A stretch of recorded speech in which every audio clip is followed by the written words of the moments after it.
The moment I told Evelyn Hart I had finally gone on a date with someone from work, the spoon slipped from her hand and struck the rim of her teacup. I was smiling when I picked it up. I had no idea the woman across the island was about to change the shape of my life with one sentence. For 3 years, Evelyn had been my landlady, my downstairs neighbor, and the constant I never questioned. She left soup outside my door when I worked late, sewed the torn lining of my winter coat, and sat beside my bed through a fever. She was 50. I was 32.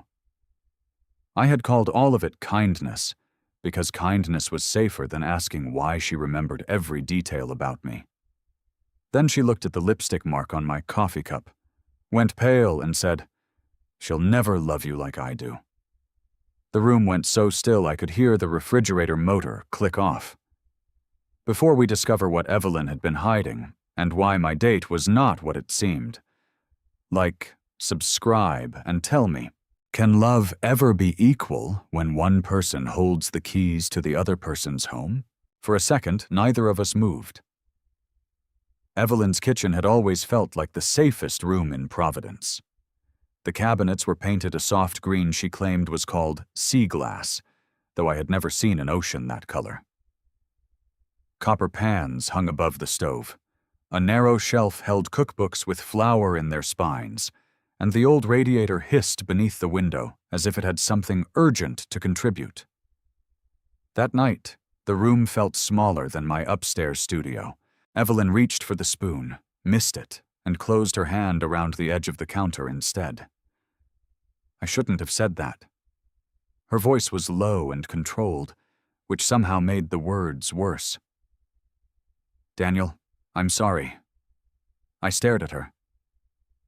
"Did you mean it?" Her eyes lifted to mine. They were gray, the kind of gray that changed with the light. I had watched them brighten over bad jokes, sharpen over repair estimates, and go distant whenever anyone mentioned her late husband. I had never seen them look frightened. "Yes," she said. The honest answer hit harder than denial would have. I put the spoon on the island. "How long?" She looked toward the doorway, as though measuring whether she could leave without making the situation crueler. "Long enough that I should have handled it better. That isn't an answer." "No." Her fingers tightened against the counter. "It isn't." I had rented the second floor of her narrow Victorian for 3 years. When I moved in, I was 30, recently separated from a woman I had almost married, and too proud to admit that the breakup had hollowed me out. Evelyn had been 48 then, widowed for 7 years, and unimpressed by my attempt to negotiate $50 off the rent. "The apartment is under market already," she had said during the showing. "You can either afford it or you can't." I had liked her immediately. Nothing about our relationship had looked romantic. She collected rent on the first. I replaced the porch bulbs because she hated ladders. She fed me when she cooked too much, which was apparently every Tuesday and Thursday. I carried boxes to the basement, scraped ice from her front steps, and reset the router when it behaved like a haunted appliance. We had routines, not dates. Familiarity, not intimacy. At least that was what I had told myself. Evelyn straightened.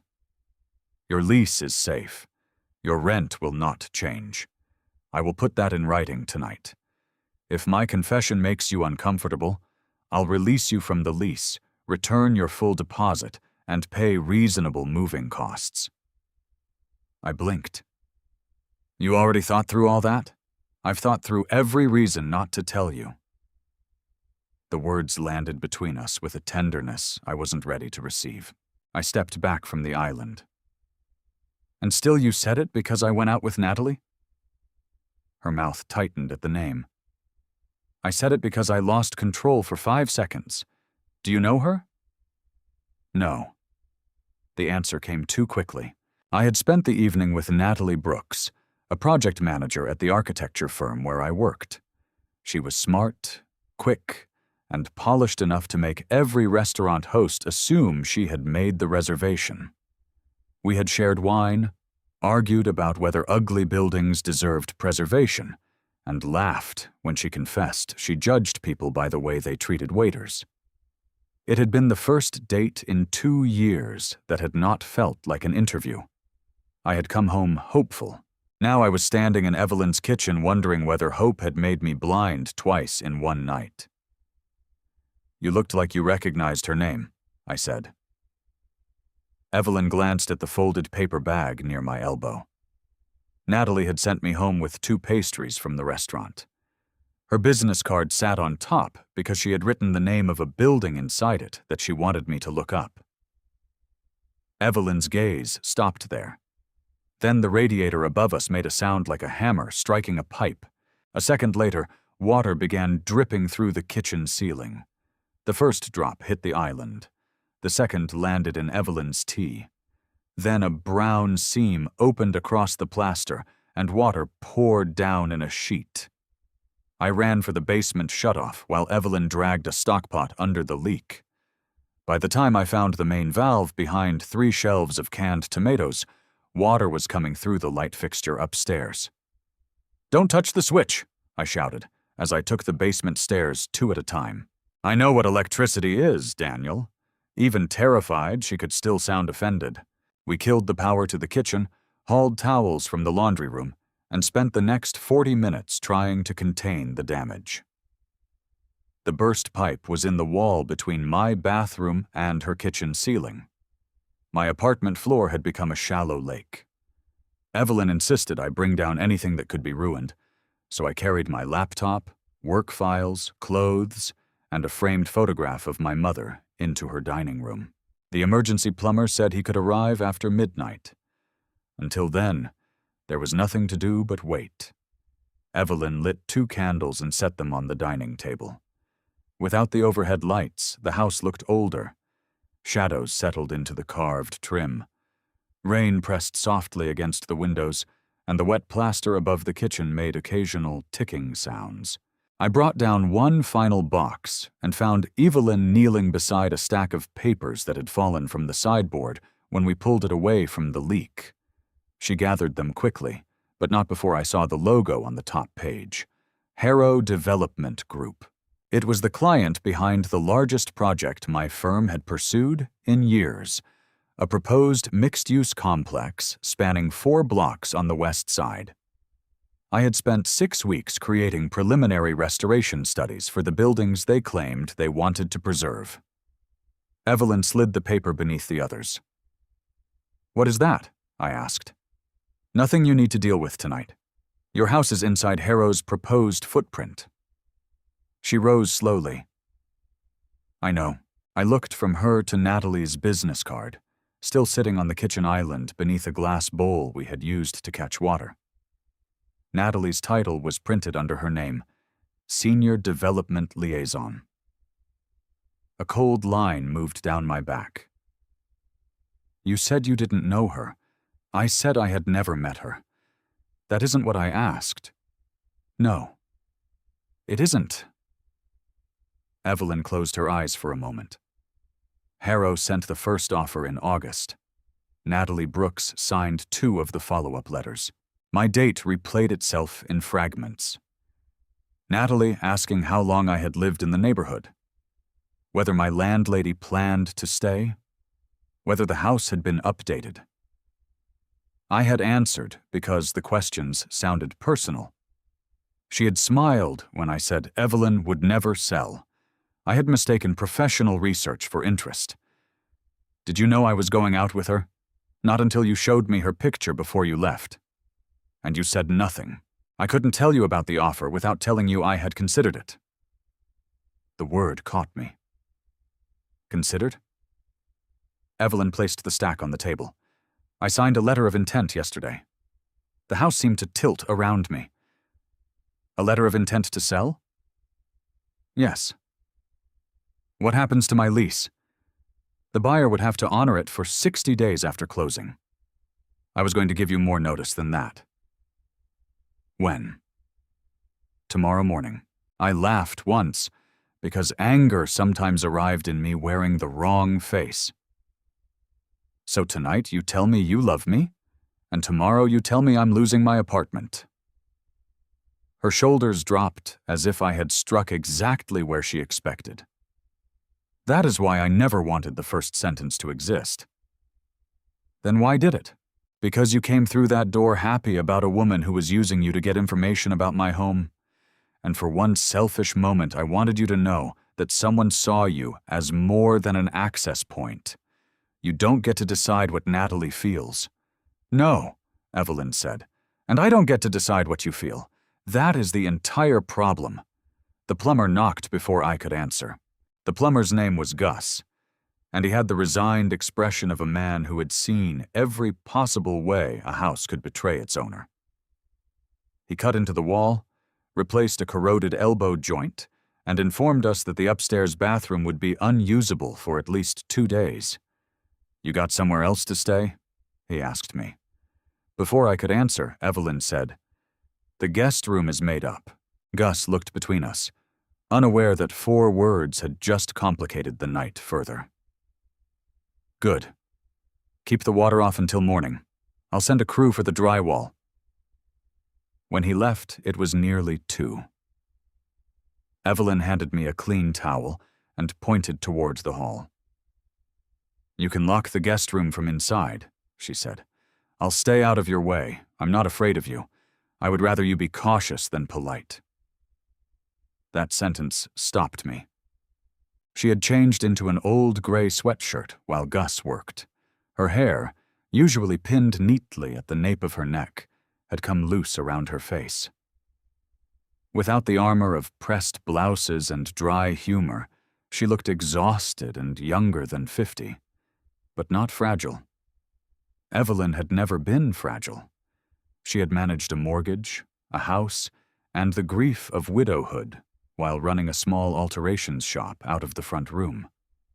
She did not need me to mistake vulnerability for weakness.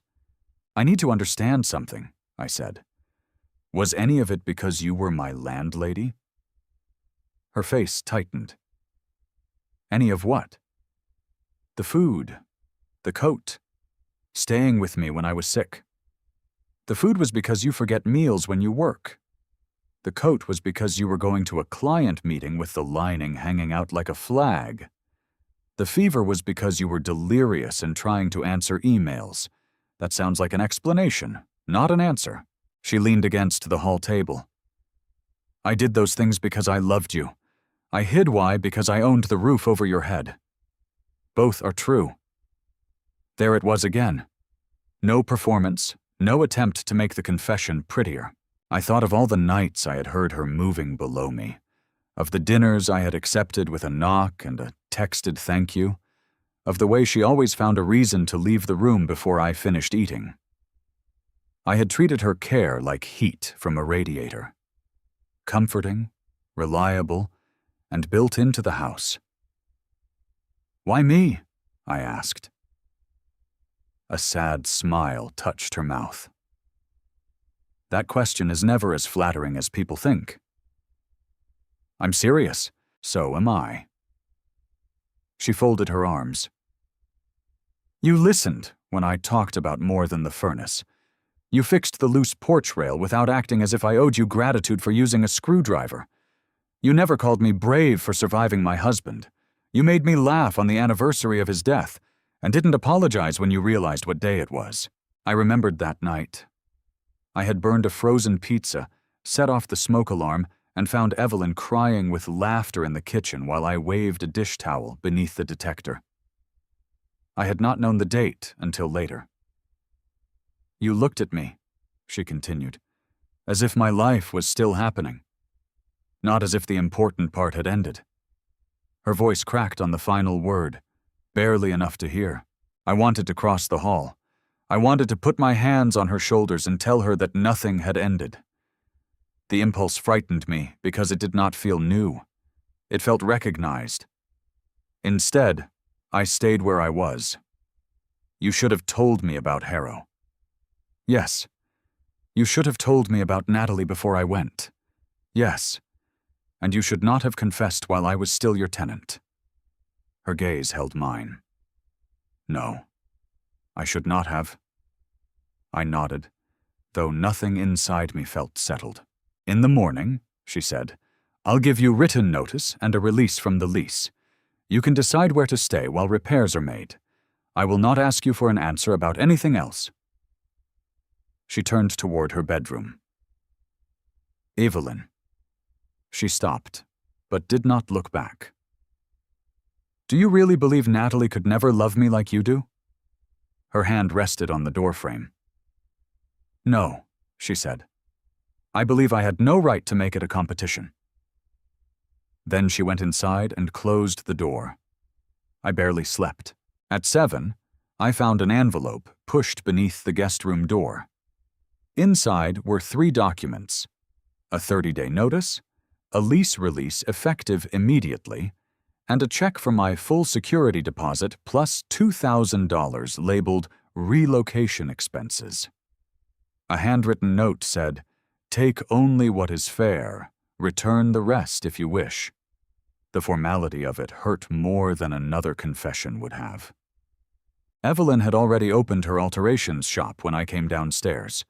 A navy bridesmaid dress hung from the fitting platform, and she was pinning the hem while a college student turned nervously in front of the mirror. Evelyn greeted me with the same professional nod she gave delivery drivers. "Coffee is in the kitchen," she said. "Gus will return at 10. No apology, no pleading, no attempt to use our routines against me. She was giving me exactly the distance I had said I needed, and I hated it. At the office, Natalie was waiting beside my desk. She wore a cream blazer and carried 2 coffees. The sight of her would have lifted me the day before. Now I noticed the Harrow logo stamped on the folder beneath her arm. "You left before I could text you," she said. "Everything okay? Did you ask me out because of Evelyn's house?" The smile disappeared. Our studio occupied a converted mill building, all exposed brick and glass conference rooms. 20 people could hear a whispered argument if they cared to. Natalie set the coffees down and said, "Let's talk somewhere private. That means yes. It means this deserves context." We went into the materials library. She closed the door but left the blinds open. "Harrow asked me to gather local information," she said. "You live in one of the properties. I thought talking to you could help. You thought dating me could help? I was interested in you before the assignment. Then why didn't you disclose it? Because you would have assumed every question was work-related. Some of them were." She looked away. That was answer enough. Anger came cleanly this time. You asked whether Evelyn had children. You asked whether she could maintain the house alone. You asked how attached she was to the neighborhood. I also asked what music you listened to and why you became an architect. That does not cancel the rest. "No." Natalie exhaled. "It doesn't." She sat on the edge of the sample table. "I handled this badly. I liked you, Daniel. I still do. But Harrow is my client, and your firm is trying to win a $12 million contract. Everyone involved is gathering leverage." "Everyone?" Her silence shifted something inside me. "Who knew about the date?" I asked. "Martin suggested I invite you. Martin Vale, my principal, had spent months telling me I was next in line for associate. He also knew my address because he mailed my tax forms there. He suggested it as a business strategy. He said you trusted the owner." I opened the door. "Daniel, wait." I turned. Was anything last night real? Her expression softened, and for the first time I believed she regretted more than being caught. "Yes. That's what makes it ugly." I nodded. "Then maybe you understand why I can't separate it." Martin called me into his office before I reached my desk. He did not deny suggesting the date. He called it networking, then relationship management, then an unfortunate overlap between personal and professional interests.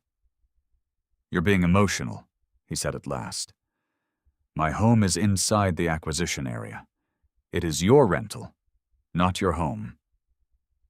The sentence struck with the same force as Evelyn's confession, but in the opposite direction. Martin slid a presentation deck across his desk. "Harrow wants revised renderings by Friday. Give them a stronger preservation narrative.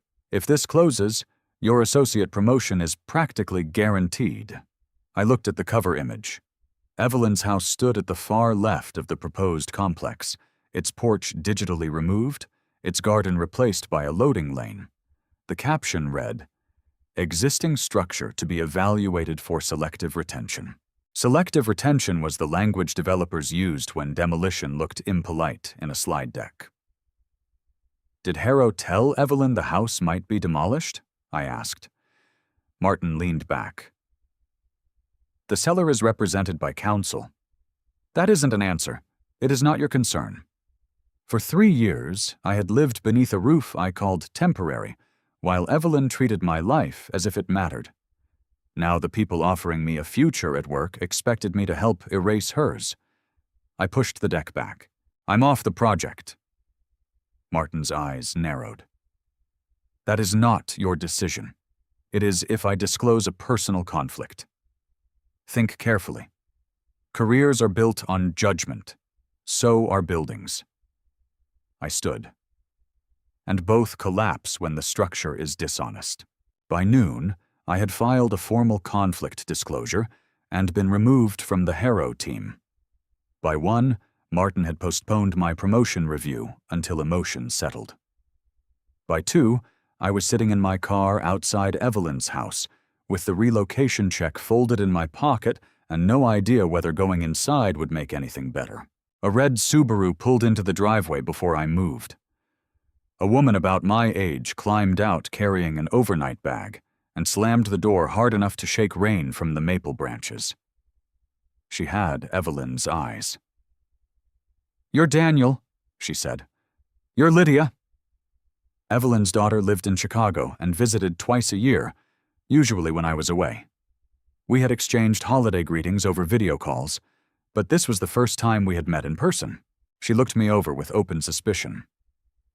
Mom said a pipe burst. She did not mention that her tenant had become the emergency. "I'm not sure what she told you. Almost nothing. That is her favorite amount." The front door opened. Evelyn stood there with her arms crossed. "Lydia, do not interrogate people in the driveway. I'm your daughter. It's not interrogation. It's inherited concern." Despite everything, I almost smiled. Inside, Lydia surveyed the damaged ceiling, the boxed dishes, and the stack of sale documents on the dining table. Her expression changed when she saw the letter of intent. "You signed?" Evelyn's chin lifted. "Yes." "Without letting me review it?" "You are a pediatric nurse, not a real estate attorney. I am also the person who gets called when you pretend a crisis is a scheduling inconvenience." Their argument had old grooves. I tried to leave, but Evelyn asked me to stay for the repair estimate because I had taken photographs of the upstairs damage. Lydia waited until Evelyn went to meet Gus at the back door. "How much do you know?" she asked. "About the sale?" "Enough to know Harrow did not fully disclose its demolition plans. About why she needs to sell." I looked toward the kitchen. She told me she had considered it. That's all. Lydia rubbed a hand across her forehead. "My father borrowed against this house 6 months before he died. Mom found out after the funeral. The balloon payment comes due in November. I had known Thomas Hart died from a stroke at 56. I had not known he left Evelyn with debt. How much? Enough that tailoring bridesmaid dresses will not fix it. Why didn't she refinance? She tried. Her income is irregular, the property needs work, and Dad had also used part of the business as collateral. She has been keeping everything current for 8 years by selling investments and pretending she hates vacations. The image of Evelyn repairing my coat at her work table changed shape. I had thought the careful way she saved scraps and reused buttons was habit. Maybe it was survival. Lydia watched my face. She should not have fallen for a tenant. No, and you should not confuse being cared for with being in love.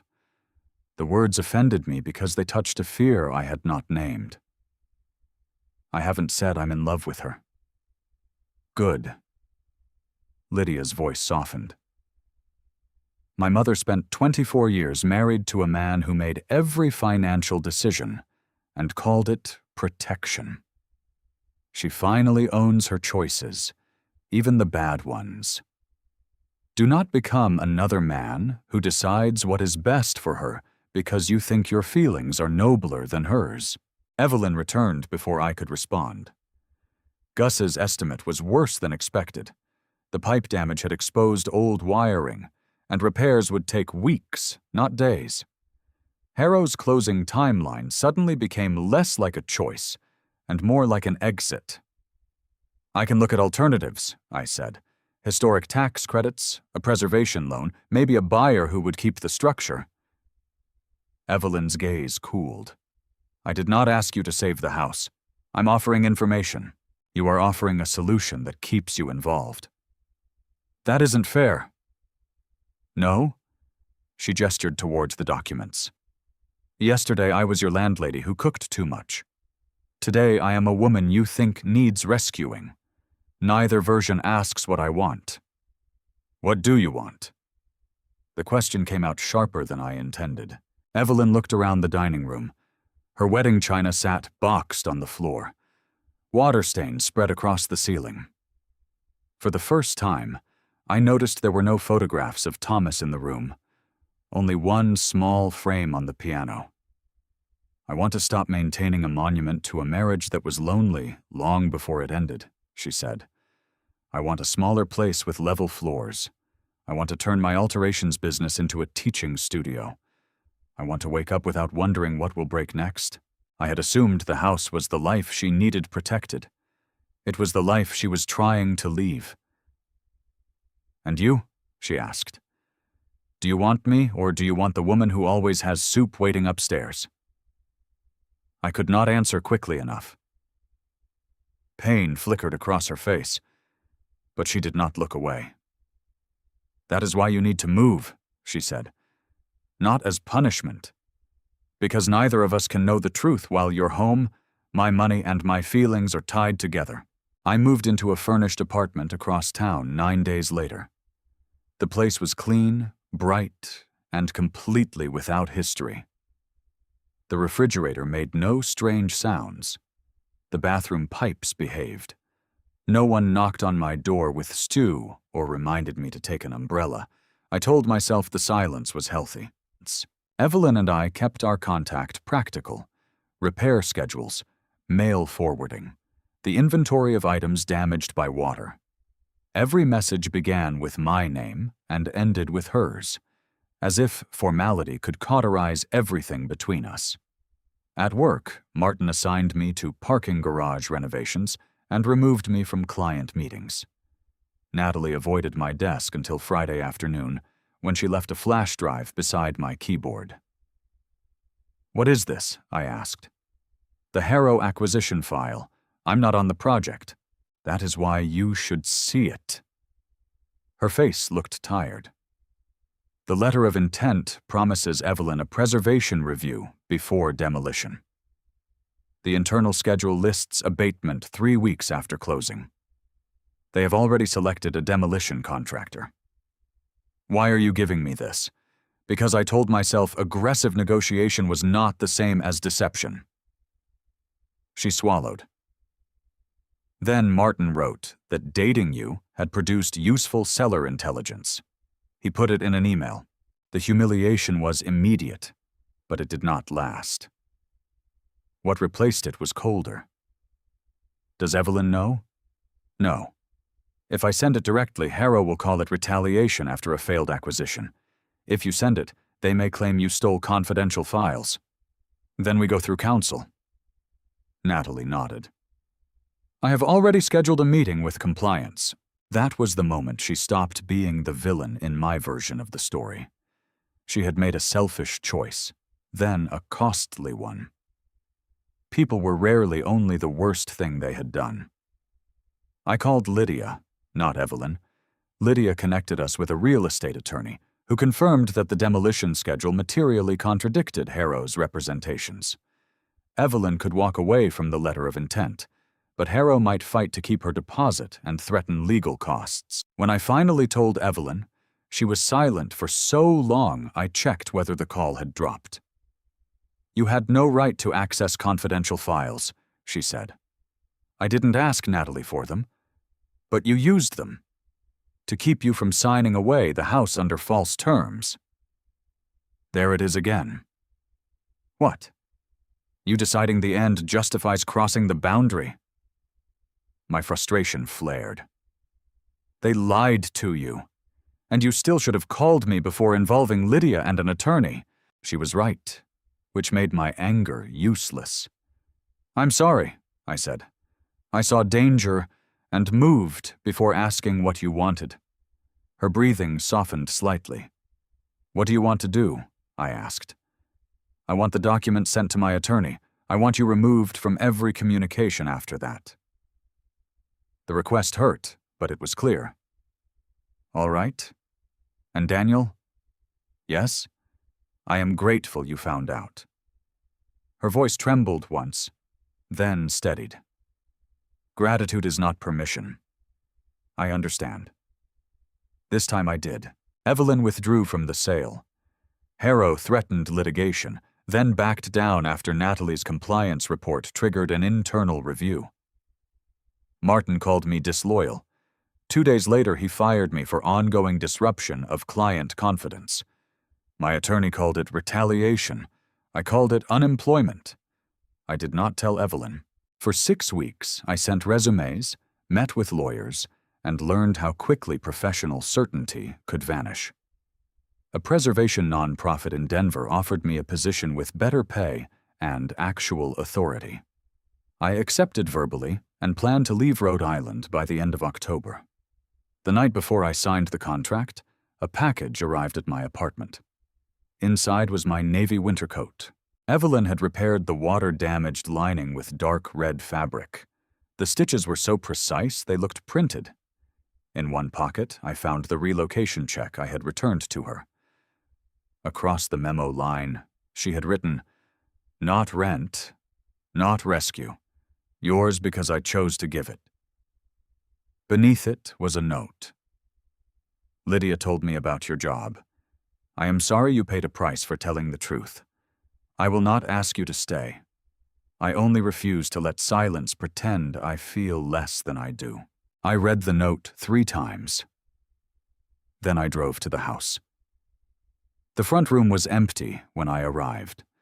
The fitting platform had been dismantled, the mirrors wrapped in blankets, and handwritten flyers on the wall announced Evelyn Hart's new sewing workshops at a cooperative arts building downtown.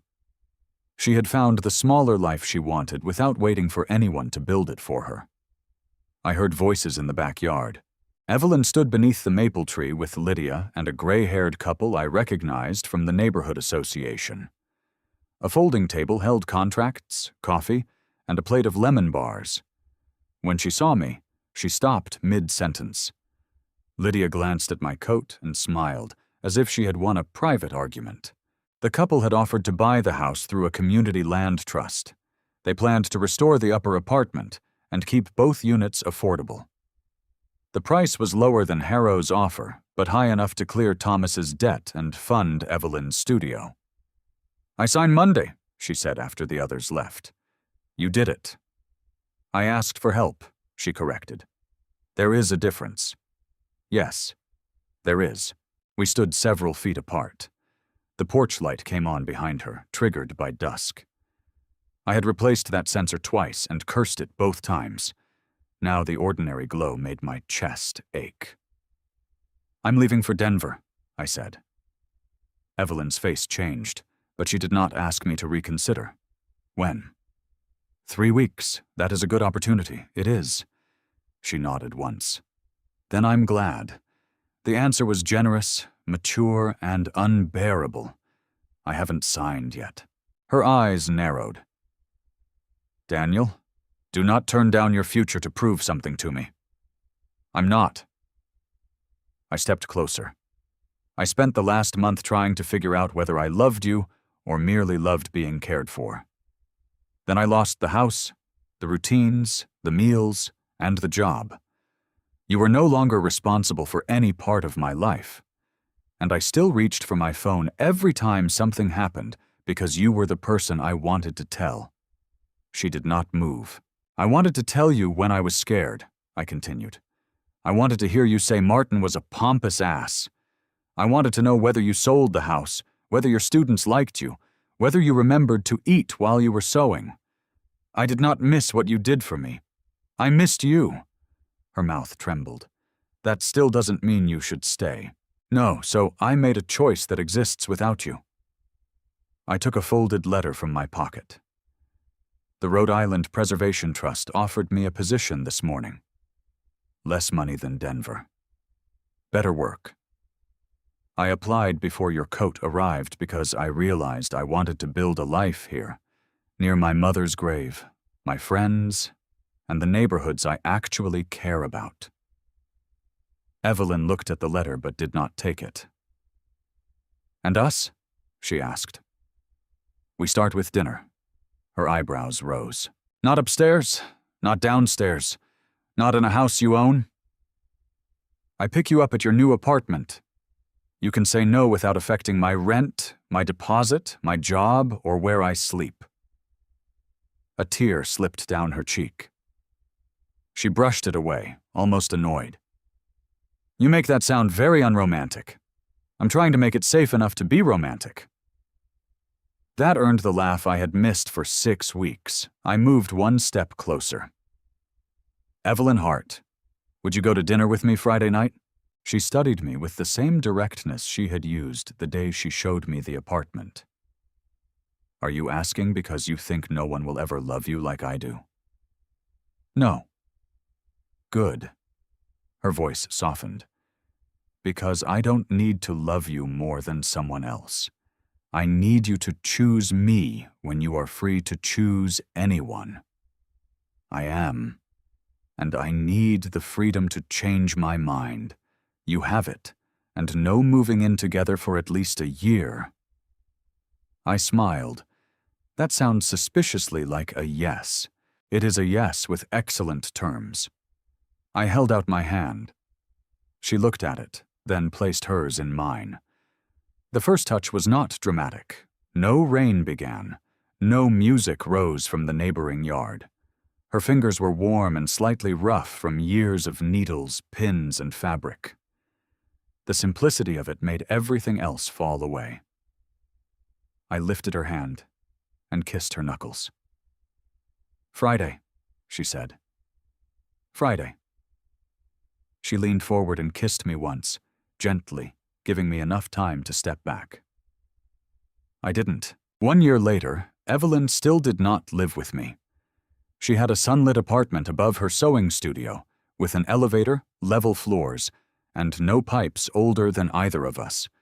Her workshops filled within days. Lydia visited more often.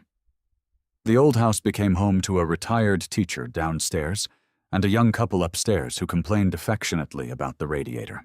I rented a small place 5 blocks away. Evelyn had a key because I gave it to her after 11 months, not because she collected rent. I had one to her apartment for the same reason.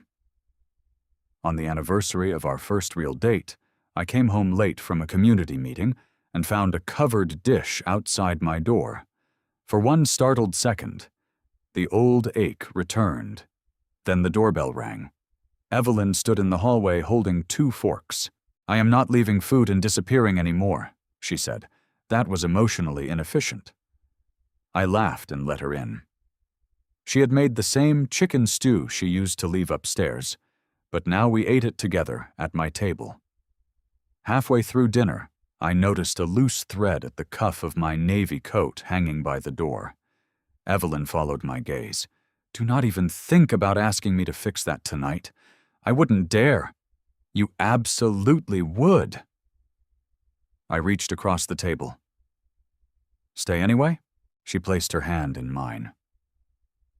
Because I want to. That became the sentence that mattered most. Not that she loved me better, longer, or more fiercely than anyone else ever could. She stayed because she wanted to. I loved her because I finally understood that real devotion was not ownership, rescue, debt, or need. It was two people with separate keys, separate choices, and one table they kept choosing to share. If this story made you believe that love becomes strongest only after power, fear, and obligation are stripped away, like the video, subscribe, and tell me in the comments. Would you have taken the chance Daniel and Evelyn did?